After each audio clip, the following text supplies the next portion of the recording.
Ал балалар, бүгінгі сабағымызды бастамас бұрын бірінші сендерге сұрақ қойғым келіп отыр. Ертеректе елдің ынтымағын, берекесін ұстап отыратын адамдарды кім деп атайтын еді? Кім жауап береді, я? Би-шешендер. Я, би-шешендер, я? Демек, бүгінгі сабағымыз би-шешендер туралы, яғни шешендік сөздер туралы. Сабағымызды бастамас бұрын, ең әуелі жұлдыз жорамалдар арқылы мен сендерді топқа бөлуге келіп отыр. Мына жерде тұрған жұлдызшаларды біз таңдайық. Шығып таңдайық, топқа бөлініп алайық.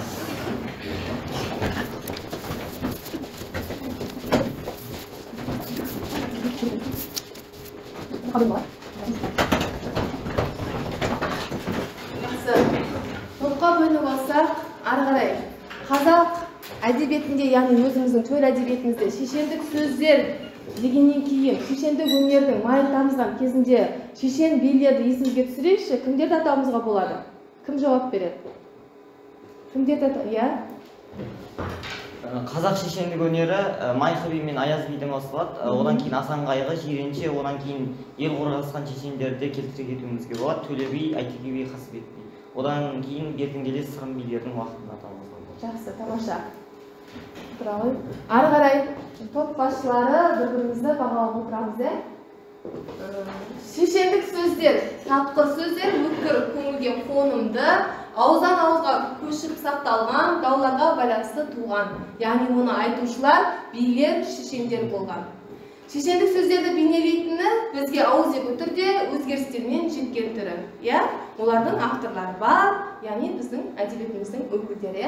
Шешендік сөздердің бейнелейтіні халықтың ақыл ойы, халықтың арман тілегі, бастан кешкен оқиғалары. Шешендік сөздердің түрлері шешендік арнау, шешендік толғау және шешендік дау болып бөлінеді екен. Ары қарай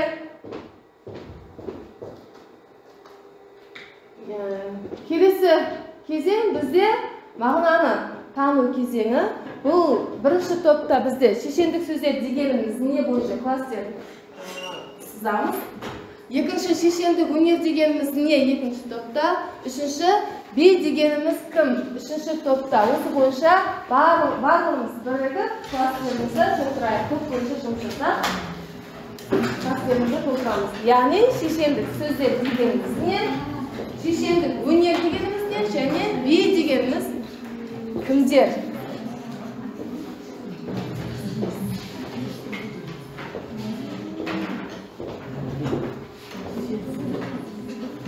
Сіздерге 5 минут уақыт беріледі.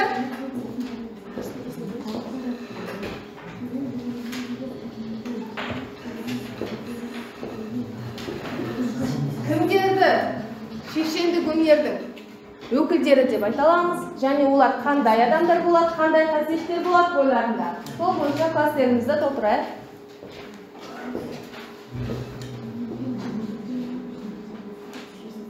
Бес минут уақыт беріледі.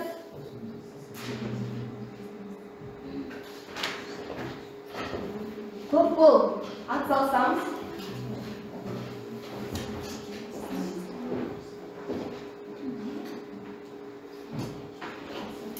Әр топтан 2 оқушы қорғауға шықса.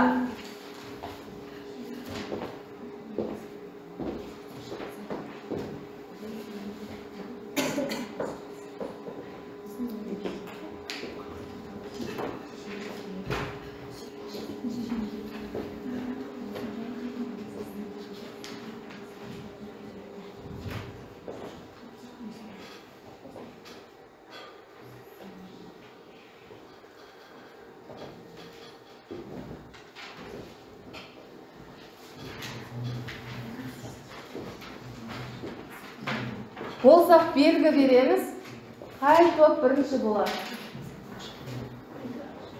Ағайыз бол. Билер тобы, екінші шешендер тобы. Үшінші тапқырлар өтті. Ары қарай, бірінші топтан кім қорғайды? Тапқырлар тобынан.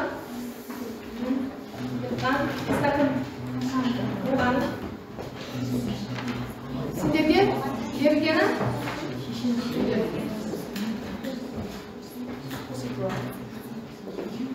Шешендік өнер. Біздің ойымызша шешендік өнер көп үйренуді жаттығуда, көрген білгендікке көкейге толтыруда, айтыс тартысқа өздеріңді не істейді? Үйретеді, иә? Үйретеді. Келісеміз ба? Жақсы. Тамаша, отыралық. Екінші топ, шешендер тобынан кім шығады?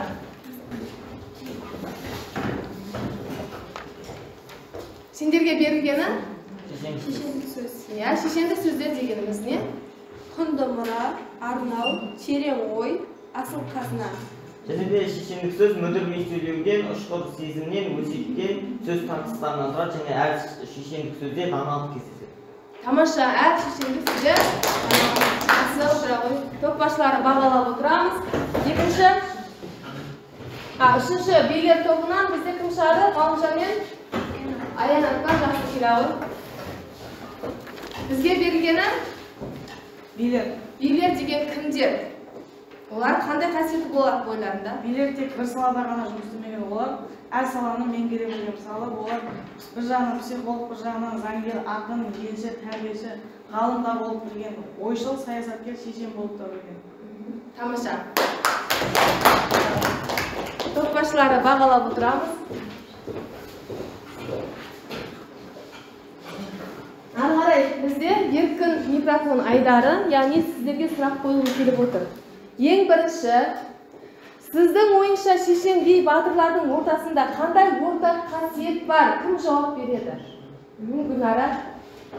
Менің ойымша шешен би батырлардың ортақ қасиеті әділдік пен ел қорғау. Әділдік пен ел қорғау.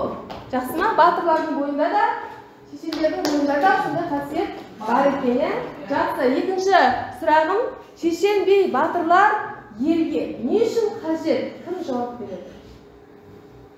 Шешен би батырлар елге не үшін қажет? Менің ойымша шешен би батырлар ол болса елдің ынтымағын, бірлігін, тыныштығын қамтамасыз ететін егіз жастар.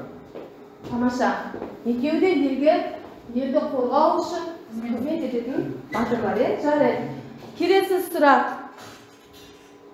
Ел құрасқан шешендер мен ел қорғасқан шешендер дегенді қалай түсінесіңдер? Кім жауап береді? Жақсы, Әли.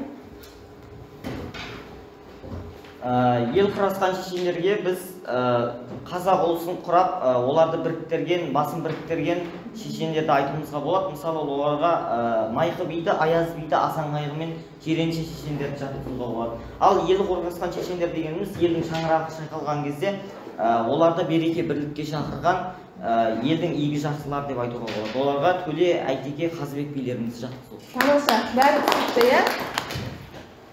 Жақсы, әрі қарай. Осы алған білімдерімізді жинақтау мақсатында сіздерге біраз сұрақтар қойсам. Бірінші, қазақтың шешендік сөз тарихы кімнен басталады?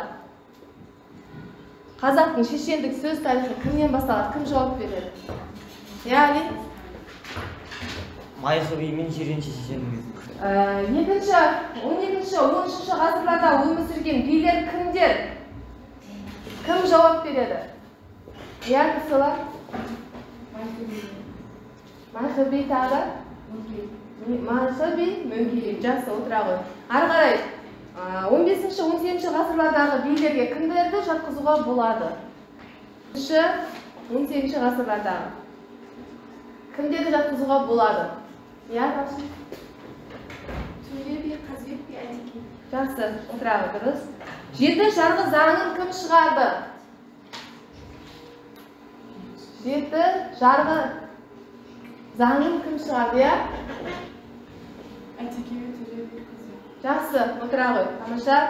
Түгел бидің түбі бір. Түп атасы Майқы биді кім айтқан? Халық айтқан. Ғалымжан.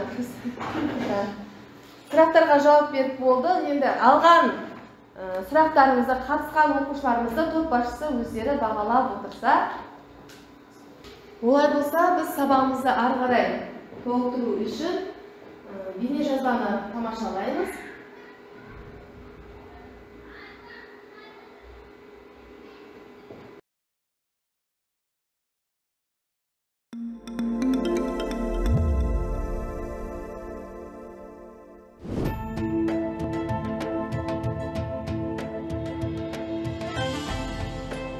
Майқы би Төбеұлы түркі дүниесіндегі билер институтының басында тұрған тұлға. Ол Шыңғысты хан көтеруге қатысқан 12 бидің бірі болған. Кей деректерде оның есімі Байқы, Байқу деп аталады. Парсы тарихшысы Рашид ад-Диннің Жамиғи ат-Тауарих еңбегі мен Моңғолдың алтын топшы жылнамасында Майқы бидің Шыңғыс ханның бас биі болғаны, Жошы хан әскерінің оң қанатын басқарғаны айтылады. Түгел сөздің түбі бір, түп атасы Майқы би әділ билігімен, тапқырлығымен, шешендігімен ханға да, қарашаға да жаққан. Ел арасында ол айтты деген нақыл сөз, өсиет өнеге көп. Майқы би сөз зергері ғана емес, қазақ даласындағы құқықтық нормалардың негізін салушы.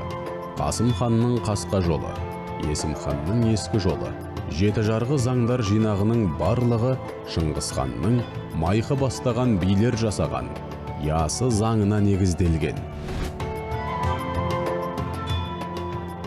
Майқы би түрік халықтарына ортақ тұлға. Оны татар, башқұрт, қарақалпақ, өзбектер де өз бабасы санайды. Майқы би ұзақ ғұмыр сүріп 120 жасында қайтыс болған деседі.